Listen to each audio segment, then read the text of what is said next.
Bonjour et bienvenue sur Relax Attitude. Marie-Hélène Duvivier, coach et thérapeute. Aujourd'hui, nous allons voir le troisième pilier de la Relax Attitude. Ce troisième pilier, il s'agit de la compassion. Je dirais même plus, il s'agit de l'autocompassion. Pourquoi? Parce qu'on va commencer par s'accorder de la compassion avant de pouvoir de toute façon l'accorder aux autres. Mais qu'est-ce que la compassion? Qu'est-ce que l'autocompassion? Eh bien, la compassion, c'est cette capacité d'être bienveillant, d'être dans l'acceptation de ce qui se passe, de soi. C'est de quitter le jugement, c'est de quitter la critique, c'est de quitter l'autocritique. En fait, en tant qu'être humain, notre condition humaine fait, comme vous le savez, que nous sommes imparfaits. Nous sommes imparfaits, mais perfectibles. Le fait d'être imparfait nous amène des doutes, des erreurs dans notre cheminement, avec cette sensation d'avoir échoué. Donc il y a des situations qui nous arrivent, nous les avions attendues autrement. Alors nous sommes dépités, nous sommes frustrés. Et il y a un flot comme ça de paroles autocritiques, de pensées autocritiques qui commencent à tourner en nous disant nous ne sommes pas à la hauteur, et dans tel cas nous aurions dû faire cela, et puis nous étions trop ceci ou trop cela, vraiment nous laissant amers parfois avec ce sentiment d'échec.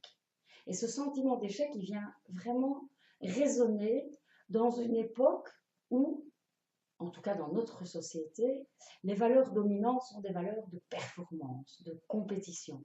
Be a winner. Donc, il faut être un gagnant. L'important, ce n'est plus tant de participer, l'important, c'est de gagner. Voilà ce que l'inconscient collectif transmet. Voilà ce que les publicités, tout le message véhiculé, tout est là et nous l'enregistrons. Alors, lorsque nous avons un sentiment d'échec, nous perdons nos repères, nous ne sommes pas fiers de nous et l'autocritique se met en route.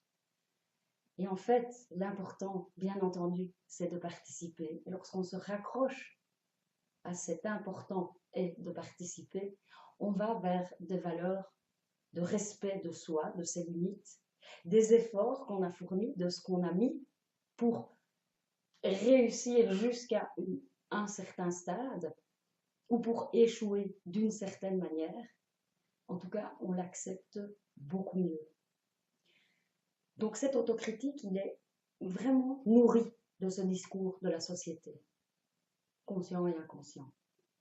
Mais il est bien sûr construit dès que nous construisons petit à petit notre vie de petit bonhomme lorsque nous grandissons, où des événements vont nous laisser des blessures. Par exemple, voilà, prenons l'exemple de rater un examen pour lequel on avait tout misé, mais vraiment tout misé, pour lequel nous étions sûrs de réussir, voire même de bien réussir. Et aux surprises, ça peut arriver, je vous le dis parce que ça m'est arrivé, eh bien non, c'est l'échec. Alors l'autocritique, si on lui donne toute la place sur ce sentiment d'échec, ce sentiment de ne pas être à la hauteur, eh bien, elle va pouvoir empester, elle va pouvoir aller bien loin. En tout cas, pour ma part, je me suis empêchée pendant plusieurs années de repasser cet examen en question. Donc, il n'était certainement pas levier d'action, cette autocritique. Donc, l'autocritique, si on lui laisse trop de place, peut vraiment nous figer. Construit donc au départ d'événements, mais bien sûr aussi peut se renforcer tout le long de par le discours éducatif et de par le mode relationnel dans lequel nous avons vécu avec nos parents et nos éducateurs.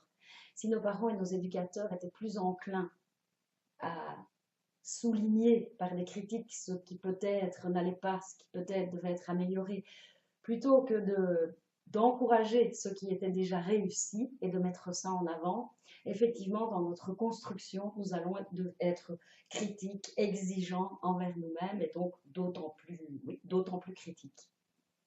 Et alors, vous allez me dire, c'est quoi le but? C'est de vivre sans autocritique, de le faire taire à tout jamais, La relax attitude va-t-elle permettre ça? Est-ce l'objectif recherché? Bien sûr que non, parce que c'est tout à fait impossible. Plus encore, cette autocritique a bien entendu un effet positif.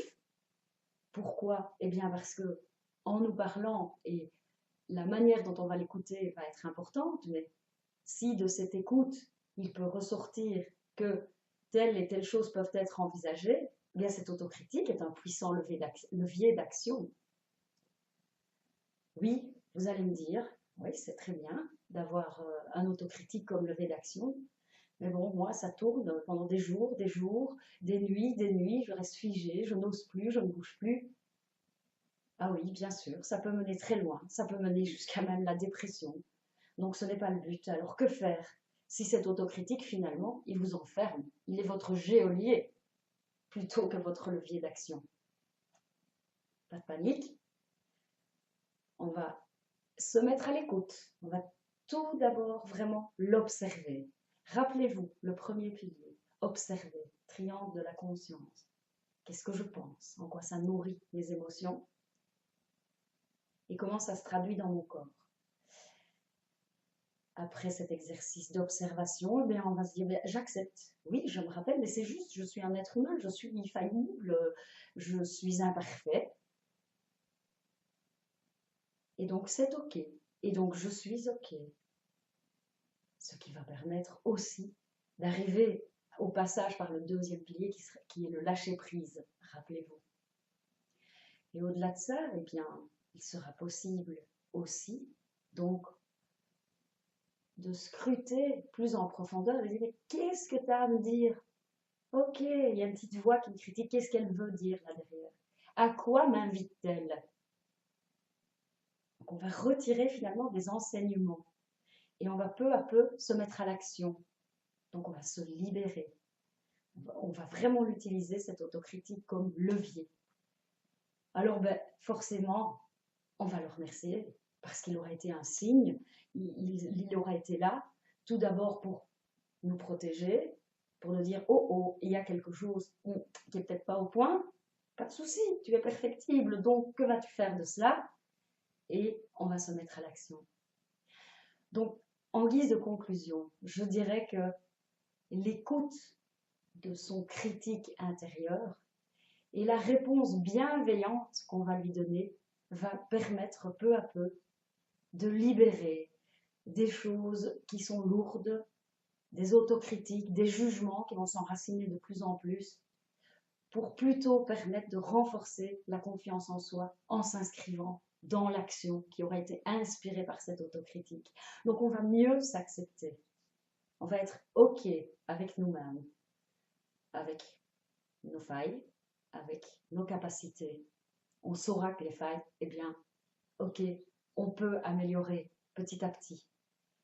Et ce faisant, en étant bienveillant, chaleureux avec nous-mêmes, plutôt que lever le gros doigt, voire nous taper dessus, eh bien, immanquablement, nous aurons beaucoup plus de chaleur, de sympathie, de compréhension, de compassion pour nos prochains, que nous aurons de moins en moins envie de juger, le jugement sur les autres n'étant qu'une voie de notre autocritique souvent vis-à-vis de nous, une partie de nous qu'on ne veut pas voir.